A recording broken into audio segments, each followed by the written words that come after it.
if Eala, can keep doing well with her tennis, who knows? The sky's the limit on the court, off the court. And then we have a big challenger after this in...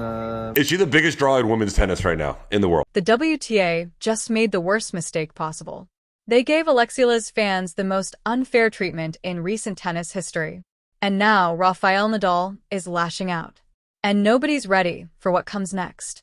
March 6th, 2026, Indian Wells made a decision unprecedented in tournament history, locking both main stadiums behind tickets, cutting off ground pass holders entirely. For the Filipino fan base that had already traveled thousands of miles to support world number 32, Alex Eala, this felt personal because they had already lived through this exact nightmare before. Melbourne, January 2026. Thousands of supporters queued for hours under the afternoon music sun for Eala's Australian Open debut, only for hundreds to be physically turned away from a 1,500-seat court. The WTA watched it unfold and responded with complete silence. Not a single word directed at the fans who deserved better. That silence accumulated into something dangerous because Nadal, the man who personally mentored Eala since age 13, who celebrated every milestone of music, her breakthrough season from the inside, had been watching this pattern with growing frustration. What he did next blindsided professional music, tennis entirely. If you want the full story told straight without the spin, hit subscribe. Perspectives like this, one, don't survive without your support. Nadal's frustration didn't come from nowhere. After retiring in November 2024, he stayed largely out of the public eye. But when he returned to a tennis court exactly 1 year after his farewell, the person he chose to share that moment with was Alex Eala. He posted that session to 14 million followers on X and Instagram, calling it great to be back. That wasn't a casual gesture from a retired legend. That was a deliberate, public endorsement of someone he had personally invested in for years, and a signal to the tennis world about exactly where his attention was focused. He sent her congratulatory messages when she stunned. Suatic in Miami. He celebrated her first WTA final at Eastbourne. He marked her first title in Guadalajara. This is a man who tracked every single step of her journey with the kind of attention a coach gives a player they genuinely believe in. Not a figurehead lending his name to an academy brochure. So when the institution responsible for protecting players like IA, and their growing fan bases started making decisions that left thousands of supporters stranded outside gates, Nadal wasn't watching from a comfortable distance. He was watching as someone with skin in the game. Now, let's look at the evidence the WTA would rather you didn't connect. The Australian Open scheduling disaster in January 2026 wasn't just an organizational oversight. It was a symptom of something far more systemic. Tournament officials placed Eala, at the time already ranked inside the top 50 and coming off the most talked about breakthrough season in women's tennis on Court 6, a venue holding barely 1,500 people. For a player whose fan base had already demonstrated at multiple tournaments across multiple continents that it travels, organizes, and shows up in extraordinary numbers. Former players and analysts called it out immediately. Tennis journalist Jose Morgado posted bluntly that putting on Court 6 was just dumb. Chris Eubanks went on Tennis Channel Live specifically to plead with Indian Wells not to repeat the same mistake weeks later. The question nobody at the WTA answered publicly was devastatingly simple. How did this happen? Eala's popularity wasn't a surprise. Her Miami semifinal run in March 2025, where she defeated both Madison Keys and Easy 8 back-to-back, had already made her the most talked-about emerging talent in women's tennis. Her social media following was growing faster than players ranked significantly above her. Every tournament she entered was seeing unprecedented crowds for outer courts. The data was there, the pattern was visible, and the WTA had every opportunity to act on it before Melbourne exposed them completely. Eala represents something the Philippine sports landscape had never produced before.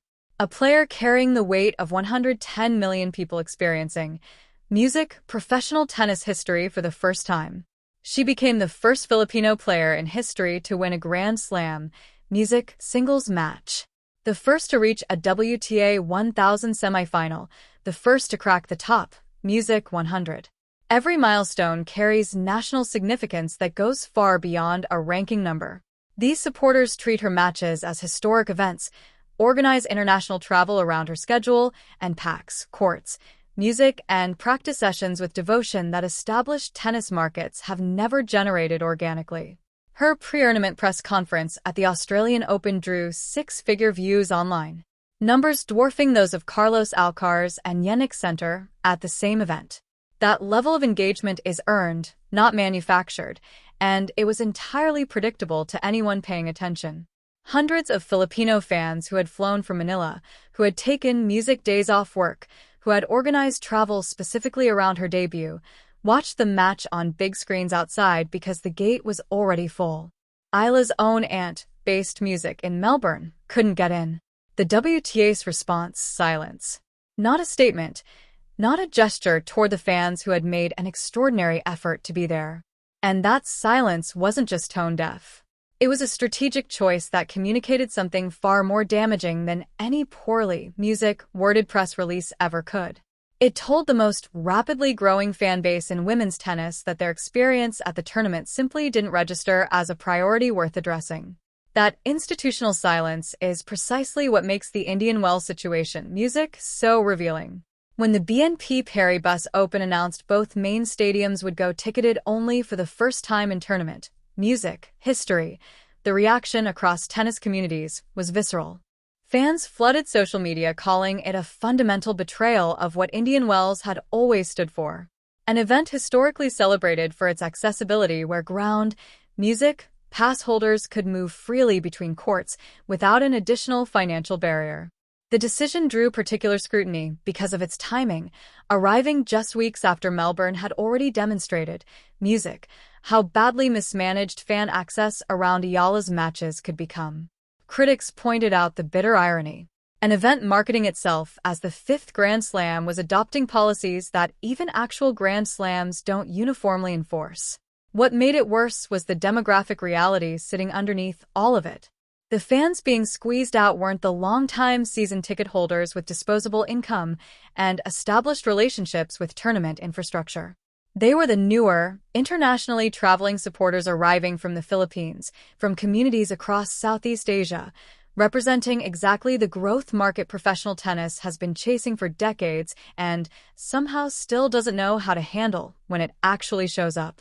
Indian Wells, to their credit, responded. Eala Music was assigned Court 3, a 4,500-seat venue fully accessible to ground pass holders on a first-come, first-served basis. The tournament read the room in a way Melbourne had catastrophically failed to do. On March 6th, with temperatures dropping in the California desert past midnight, thousands of Filipino supporters stayed through every point of Eala's grueling three-set battle against Diana Estrica. She won 7-5, 4-6, 7-5 in a match stretching close to 3 hours. Even Coco Gauff, after defeating Eala in Dubai the month prior, had publicly thanked fanbase for filling the stadium, telling them they were bringing a new demographic to the music sport. The contrast between how Indian Wells handled the situation and how the Australian Open handled it wasn't subtle. One tournament, anticipated the demand and planned accordingly. The other created an international news story about locked gates and stranded fans that is still being discussed 2 months later. This is the context Nadal was operating within when he decided to make his position clear. What Nadal did wasn't a screaming press conference moment. It was something more calculated and more damaging to the WTA's carefully managed public image. He made his endorsement of Eala and everything surrounding her journey loudly, repeatedly, and very publicly visible at exactly the moment when the tour's treatment of her fan base was under the harshest scrutiny it had faced in years. Each gesture reads as a mentor supporting a former academy student on the surface. Taken together against the backdrop of what her fans were experiencing at tournament after tournament, they form a pointed statement about who actually values what Eala and her community represent to this sport. And when a 22-time Grand Slam champion makes that statement at the exact moment the WTA is facing its loudest public criticism over fan treatment, that is not coincidence. That is Nadal lashing out in the only language retired legends have left influence. The WTA has spent considerable energy talking about growing the game globally, reaching new markets, and building fan bases in countries without deep tennis traditions. Alex Eala is the most visible proof of concept that strategy music can actually work, and the tour has been fumbling it in plain sight. The Philippines had no professional tennis pedigree before her. Now, Filipino fans are causing traffic jams outside Melbourne courts, filling California stadiums past midnight, and traveling internationally in numbers that players ranked far above her would envy. That is exactly the kind of organic growth every major sports tour spends millions trying to manufacture artificially. The WTA's response to the most passionate expression of that growth has been to schedule her on undersized courts, lock music, fans out without comment, and move forward as though the pattern wasn't visible to everyone watching. Nadal built his entire legacy on the relationship between a competitor and the people who show up to believe in them. To watch the institution surrounding his most prominent protege treat that community as an afterthought, without apology, without acknowledgement, and stay silent would have been entirely out of character for everything he has ever stood for. The WTA made a miscalculation. They assumed the scheduling decisions and the silence around them would be absorbed quietly. What they didn't account for was the specific combination of a fan base with genuine grievance, a player with genuine momentum, and a mentor with genuine influence, and absolutely nothing left to lose by speaking his mind. That combination is now fully activated, and the tour is only beginning to understand what that means. The WTA has the resources, the platform, and every reason to get this right. And they keep choosing not to. Nadal saw it. The Filipino fan base lived it, and now the entire tennis world is watching how this plays out. Hit subscribe if you want to stay ahead of every story, the tour hopes gets buried, and drop a comment below.